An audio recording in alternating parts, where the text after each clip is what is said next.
जो 14 दिन में गुब्बारा छोड़ा गया था उम्मीद पाकिस्तान, उस गुब्बारे की हवा पंजाब में निकल गई है। अब किसी वक्त भी आपको पता चलेगा एक और जहाज आ गया है वापसी वाला, और उसका सबब यह है कि पंजाब के 41 ज़िले हैं, 29 ज़िले हैं मेट्रोपॉलिटन एरिया छोड़ के कराची का, जो सिंध के अंदर है। 34 ज़िले हैं KPK के, और 36 ज़िले हैं दूर दराज के एरियाज हैं बलूचिस्तान के।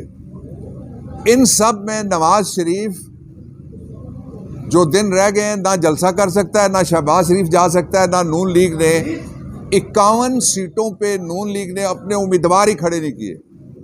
इसलिए